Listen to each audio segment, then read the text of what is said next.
Bonjour à tous. Dans cette vidéo, je vais faire avec vous une expérience pour mettre au centre de votre vie les priorités. Pour ça, on prend un bocal qui symbolise notre vie et comment on décide de la remplir. À l'intérieur, il y a des gros cailloux. Les gros cailloux, c'est nos priorités dans notre vie. Vous pouvez faire ça comme exercice et les lister. Ça peut être notre famille, nos amis, rire, chanter. Ça peut vraiment être voilà, vos passions, ce que vous aimez et ce qui est important pour vous dans votre vie. C'est les gros cailloux. Vous voyez, on remplit d'abord notre vie de nos gros cailloux. Là, on a l'impression que le bocal, il est plein. Et en fait, une fois qu'on a mis les gros cailloux, on se rend compte qu'on peut mettre d'autres choses. Des petites pierres. Ça, c'est toutes les choses qui sont secondaires, qui sont importantes pour nous, mais qui rentrent quand même. Oups. C'est tout ce qui nous fait croire que on n'a pas le temps pour ça. Et oui, mais j'aimerais bien voir plus mes enfants, jouer avec eux, mais j'ai pas le temps. Voilà.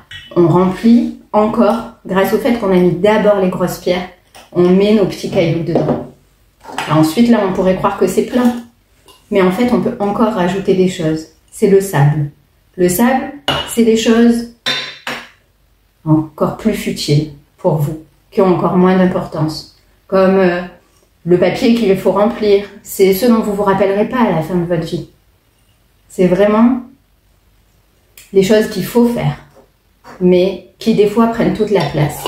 Pourquoi je vous montre ça? Parce que si on remplit notre vie d'abord avec le sable, si vous mettez tout le sable dans le bocal en premier, vous n'avez plus de place pour les petits cailloux et encore moins de place pour mettre les grandes pierres dedans.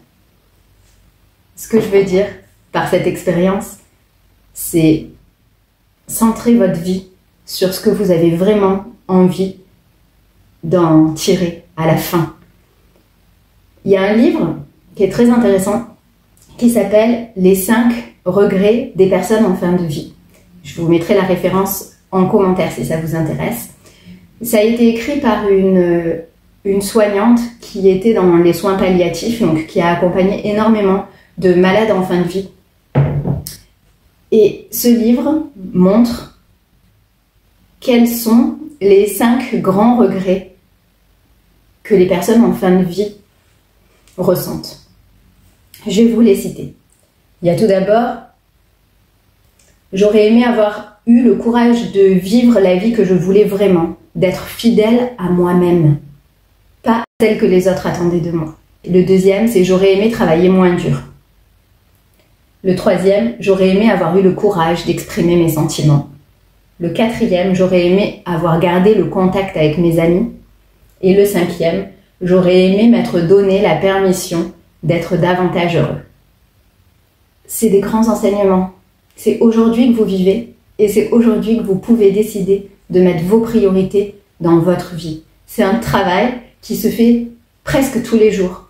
Pourquoi est-ce que je me prends autant la tête avec cette démarche administrative, par exemple, alors que ce ne sont que des papiers? C'est pas ça la vie. Qu'est-ce que vous avez envie de retirer de votre passage sur Terre? Qu'est-ce que vous avez envie de vous dire le dernier jour de votre vie? Qu'est-ce qui est vraiment important pour vous? Pourquoi est-ce que ce rêve, vous le mettez de côté? C'est votre priorité, c'est votre vie. Vous avez le droit d'en faire ce que vous avez envie. La personne qui m'a formée, qui s'appelle Nathalie Balassé, dont j'ai déjà parlé dans une autre vidéo, organise un séminaire qui s'appelle « Acteur de ta vie ». Je vous le recommande fortement. Alors c'est à Reims, c'est pas juste à côté pour nous qui sommes dans le sud de la France, mais c'est possible quand on en a vraiment envie et qu'on s'en donne les moyens. Ça nous permet de se recentrer, de voir quels sont les blocages dans notre vie et qu'est-ce qu'on a envie, où est-ce qu'on a envie finalement d'aller. Parce que des fois, on est pris par le flot de la vie. On subit. Et des fois, on se réveille très tard en se disant « Waouh, mais tout est passé. Je fais un métier que j'aime pas. Je vois pas grandir mes enfants. » Enfin, quels que soient vos gros cailloux, mais on a tous des priorités qui sont différentes et qui se respectent. En tout cas, définissez vos priorités, donnez-vous un rendez-vous avec vous-même pour faire le point. Où est-ce que j'en suis? Est-ce que aujourd'hui j'ai respecté mes priorités? Ou est-ce que cette semaine, ce mois, vous faites en fonction? Mais c'est une manière de voir le temps différemment. On a souvent aujourd'hui tendance à dire j'ai pas le temps, j'ai pas pu, je peux pas. Et si on remettait le pouvoir en nous et pas en l'extérieur? Si plutôt que j'ai pas le temps, on arrivait à dire oui, j'ai pas pris le temps de le faire. Parce qu'en fait, on a donné notre priorité, notre temps à autre chose. Et c'est ok, si c'est ok pour nous. Mais par contre, on n'est pas victime.